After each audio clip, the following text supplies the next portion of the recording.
All right, I was looking at some stuff earlier on Amazon, and I saw some interesting stuff. There was a couple things I was thinking about maybe reviewing just for the hell of it, because people always like it when I review handhelds. But I don't need any more handhelds, and I have to pay for them myself.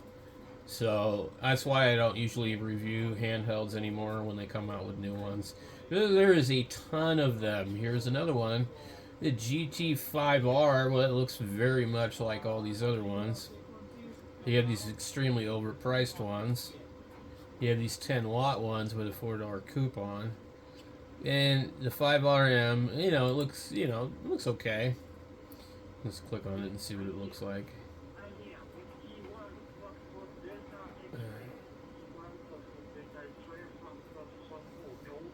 Well, at least I do like about the Baofangs is there's a dedicated A and B button. And this one's not marked, so it has multiple functions. But I prefer a little bit less diving into the menu crap.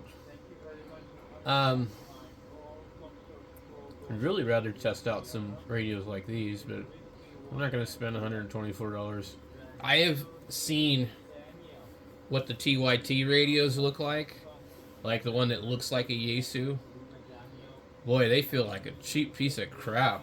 I mean, there was one at the Hamfest. I was about to buy it, and I realized it didn't have power cord. And it was new in the box, and I just kind of opened the box and looked at it. While we were sitting there, I pulled out the radio, and I was handling it, and it was like, it felt so cheap. This radio here claims AM, upper sideband, lower sideband, CW, CB, every abbreviation, LW, MW, SW, SSB, and all the numbers, guys.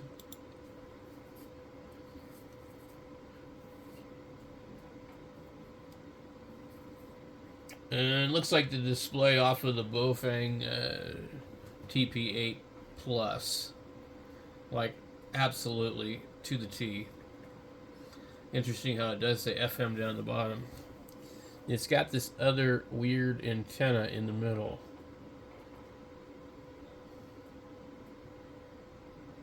Thin body, farewell to sense of weight. Boy, they just really don't think these things out. There's a port right here that's normally covered. It's another SMA.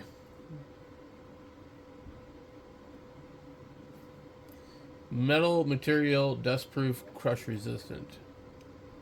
2 antenna ports. Woo!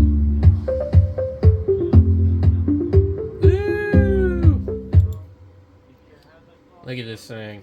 It does look nice. And Radtel does generally make really nice radios. But I'm not so sure. I'm not so sure I would want this thing. What do they got? A loop antenna on it?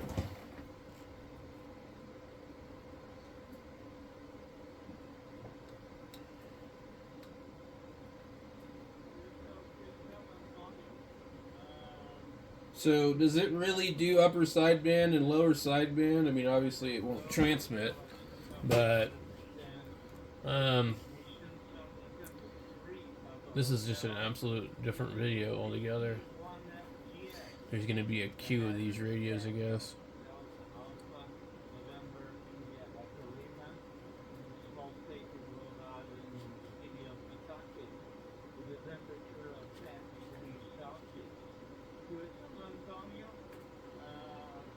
Alright. So, it comes with this antenna. This is some type of loop antenna.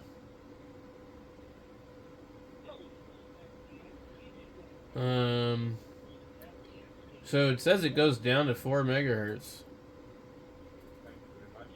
Shortwave antenna. It's interesting. So you can buy it with the antenna for $62, or you can buy it without it.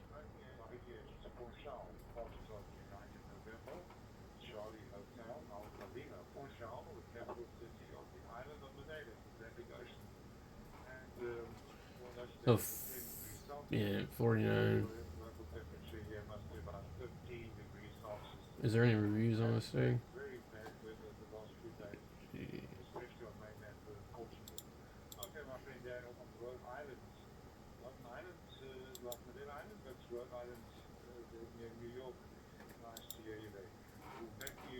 It won't let me click on the reviews, but to go all the way down here.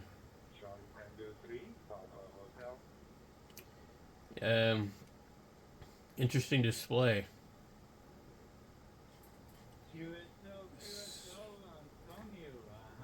Okay, so it claims CB 27 megahertz RX, SSB and HF.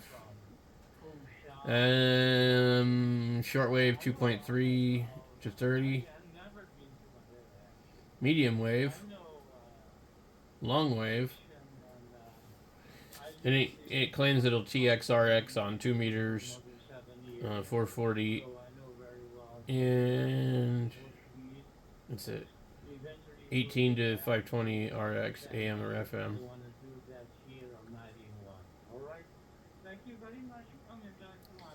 So, what's FM USW? AM medium wave, AM shortwave. I don't see anything about SSB. Here's it does say BFO right here.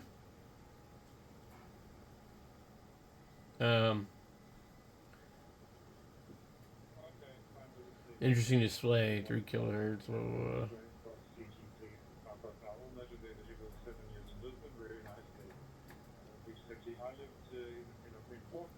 Oh, look at this. We can't zoom in it, but it does appear to have the spectrum scope. Doesn't look real great, but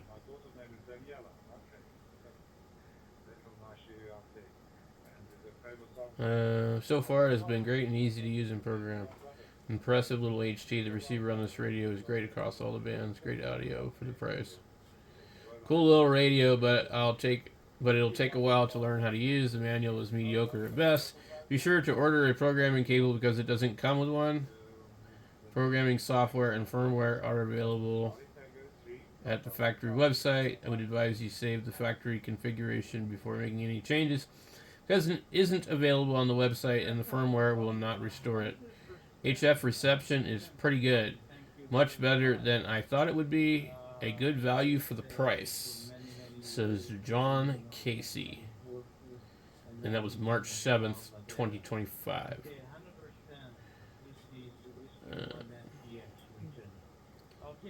Excellent radio, receives perfectly on mentioned bands, great design, and top quality materials. The battery has lasted me a long time.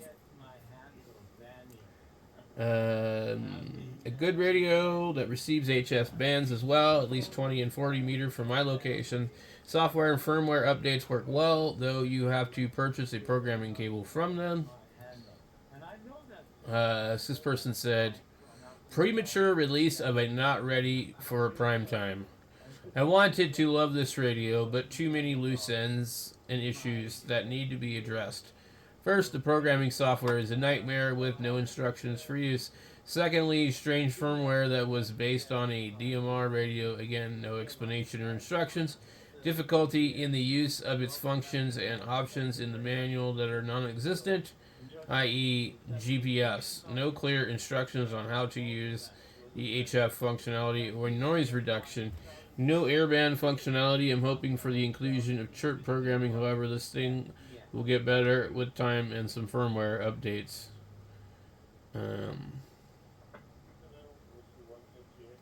Let's see what this...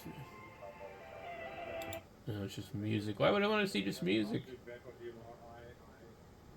So anyway, it's an interesting radio to try out. If Radtel wants to send me an RT860, I will review it on the channel. I have reviewed and I do recommend some of their radios.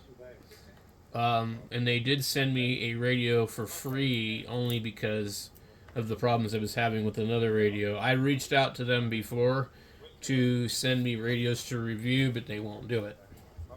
because I don't have enough subscribers.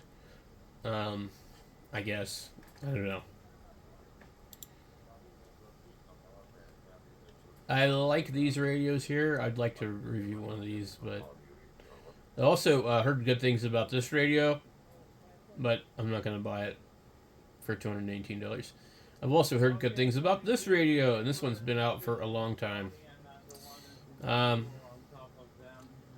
This is a TYT right here for sure. And this is the radio that they make a quad band version of that looks like a Yaesu.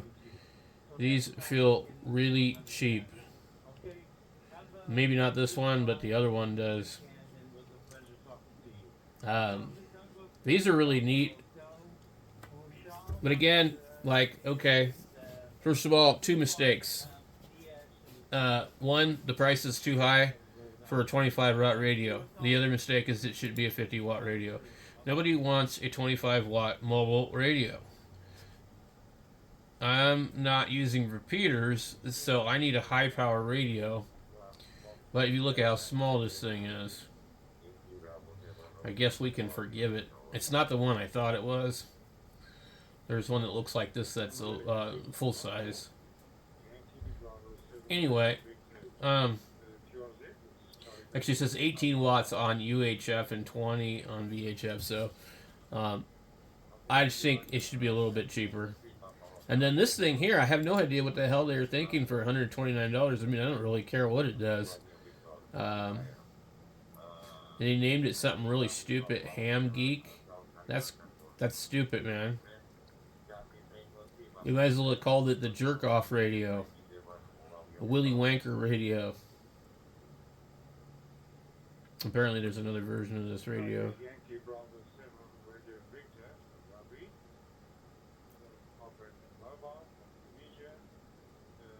Or is it what it looks like on the backside? I mean, I think this is a copy of like a Motorola kind of. So I don't know. Now it's a different radio. $129, forget about it. Here's another one I don't understand. And I hear a lot of these guys on the radio, they own this radio. And they sit on DMR and they complain they can't get on HF. And they complain that the band conditions on HF are really bad. And they go out and buy this. And then they go to Bridgecom and they go buy some $500 hotspot. They're now $1,000 into DMR. And they could have bought an 891 and an ATOS 120 antenna and been on all the bands from their car or from their apartment or whatever. But they just want to sit here and buy these things like crazy and talk bad about HF on DMR. It's really boggles my mind. In fact, you guys saw my video the other day. I using 30 feet of steel wire for picture frame in my backyard tied to a damn ladder with a 6 amp hour battery that shouldn't be enough to do 100 watts out of the radio, and it's still making contacts all over the damn place. So if you've got enough money to buy one of these, you can get on HF and stop crying about it. This is a lot of money for a DMR radio.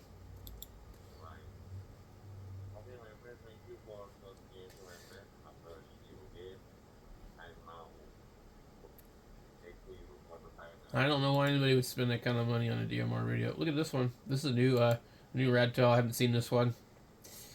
It looks really similar to the I forget what it was, like a 590 or something. One thing about Radtel, they make interesting radios. They're not always the best in the world, but they do make interesting radios. And that's because they don't look like UV5Rs.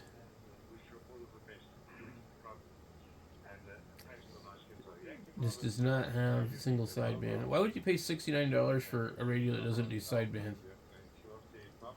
So here's another one I was kind of curious about until I heard that it can't be, firmware hacked.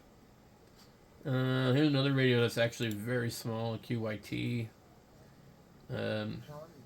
Again, like, I'm not going to buy one to review one. If I reviewed and bought every radio, that I wanted to review, I'd be absolutely broke.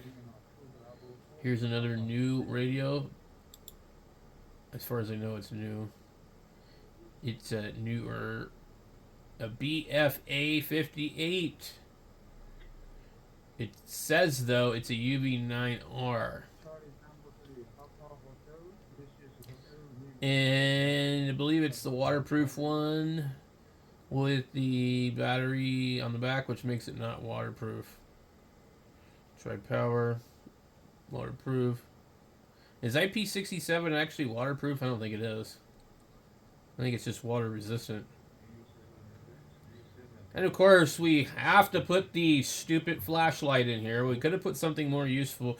We put this piss poor excuse of you know, it's like having a Radio Shack LED from the 80s mounted underneath the plastic lens in your radio. How very useful.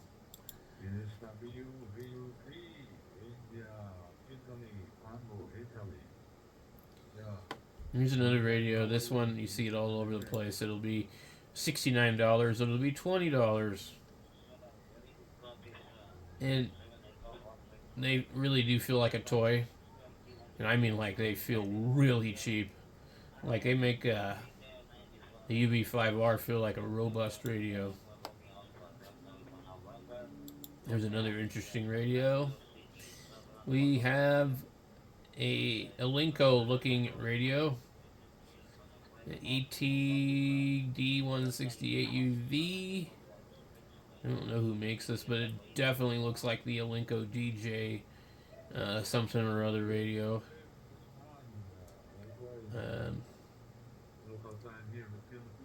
And I don't remember what that radio cost.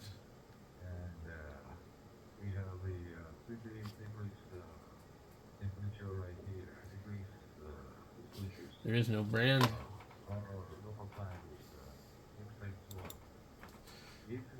How about this one? $65 Radtel DMR radio.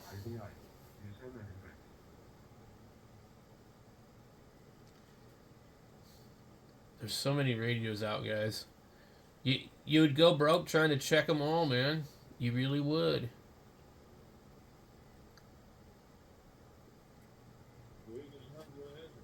The UV390, which is waterproof versus the 380 that's not. Some of them have GPS, some of them don't. I don't know what you're ever going to use the GPS for on a DMR radio, especially if you're sitting in your house using it on the hotspot like me.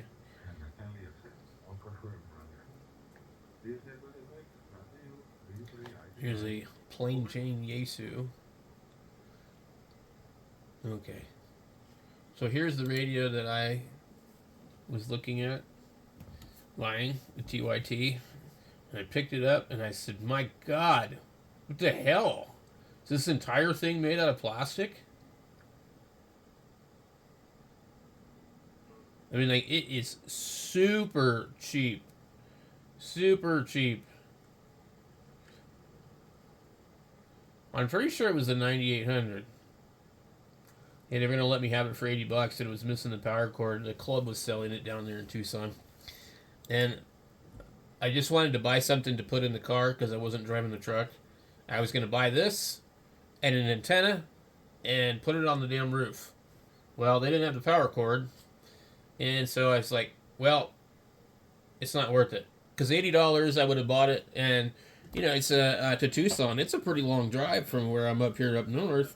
So you got a couple hour drive, and that radio, you know, would be something to play around with on the way back. But I decided not to buy it. It really did feel cheap. There's some of these type of radios, too. I honestly think, like, okay, you know, you can buy all the walkie-talkies in the world, but really, they're pointless. And you don't want something more than 5 watts near your face. You really don't. It's not good for you. You know, these people worried about 5G and all this other stuff. Well, I wouldn't be worried about 5G. I'd be worried about these high-power, supposed 10-watt radios up against your face while you talk on them, with the antenna right near your forehead. So this is kind of interesting radio.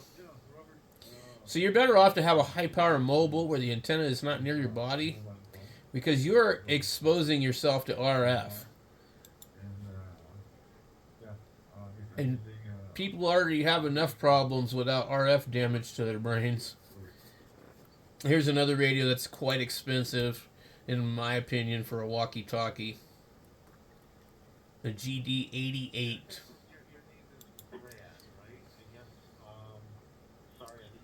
Here's another couple radios. There's these really ugly radios here. Let's see. Then there's an Anytone somewhere that's like $500, I don't know, for a mobile. There really isn't any affordable DMR mobile radios.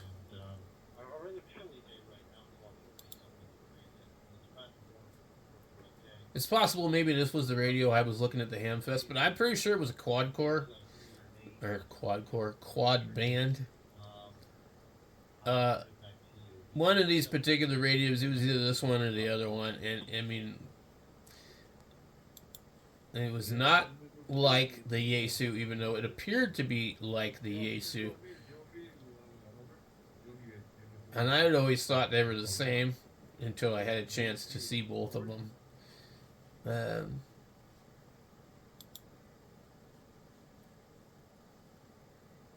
Here's these weird radios here. I don't know much about these ones.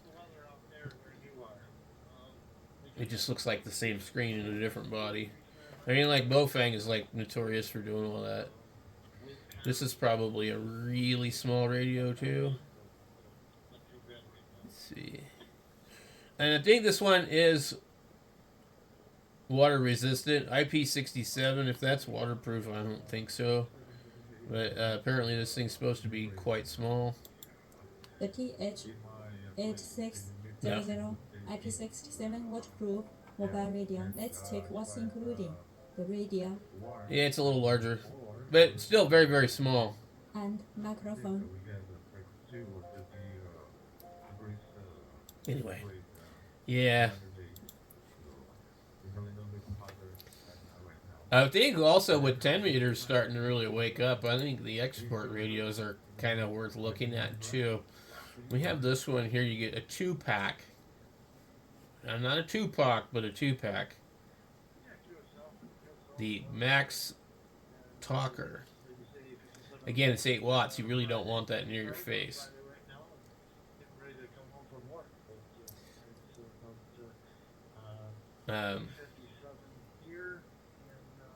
It's a GMRS radio, never mind. Yeah, this one here, which is the one that the firmware and all that stuff is based off of for OpenGD77.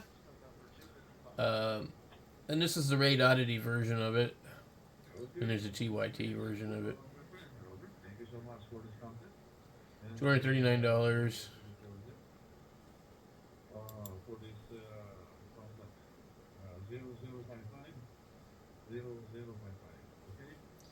Let's see here. Have you seen these weird things? It looks like the Shocker.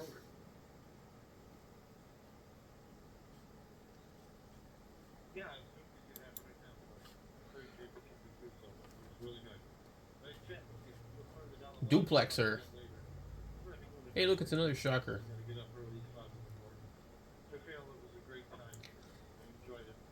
Now, do not get an antenna like this and expect any kind of performance. It's like putting a dummy load on. MFJ. A watt meter. How about this weird radio? The Anyseku. Or Anyseku. Sen Hyax. Cool looking. Yeah, I wouldn't mind reviewing some weird radio like this, but not for that price. And I don't think any of you guys would pay that much for that radio, so what would be the point of me reviewing it anyways? The reason I review radios is to share with other people so that they can make an informed decision on buying something.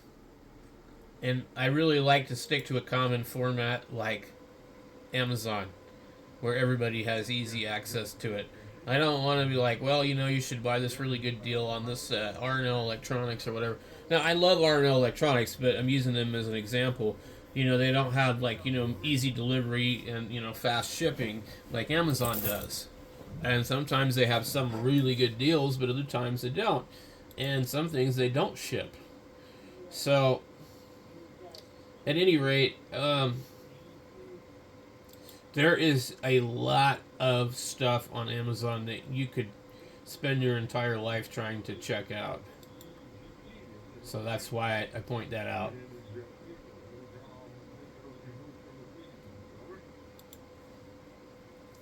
I think that's about it for the radios. Here is a VHF Standard Horizon, which should probably be a marine radio.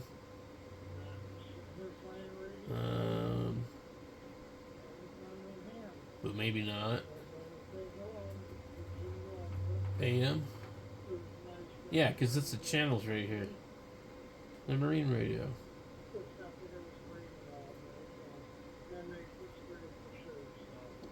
It's cool. Here's another weird radio we have not seen before. Again, too much power. Woo! Look at that color display with a Quansheng knob. It's a Quansheng Fang with GPS. $129. Baofeng 5RH Pro GPS. Upgraded version of 5RM. How to use the GPS. So GPS is, after enabling GPS in settings, you can long press SK1 to toggle GPS on or off. 2. Long press the red button for the position information. Confirm, scroll for more. Share the position, send GPS information to team members, press PTT. So that's pretty cool if you have multiple radios. Other than that, if you don't. Now this is $129 with a $21 coupon, and I'm assuming you get 2 of them. And they're 10 watts, supposedly.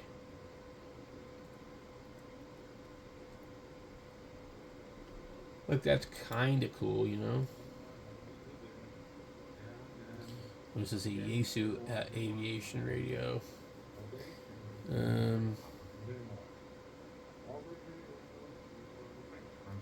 The TID radio. They want too much money for their radios.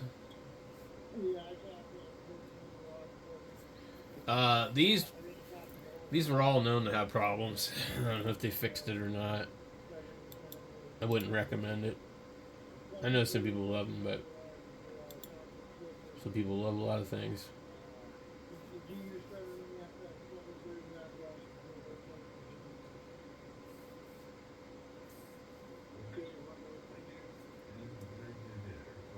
We're on page 20. Here is the Anytone D168UV. This looks like that other radio I was telling you guys about. And it is almost identical to the Elenco. The main complaint I have about the DMR radios is, can they all start doing the USB-C charging, please? You do not want a radio that doesn't have USB charging. I don't care if it's not a USB-C.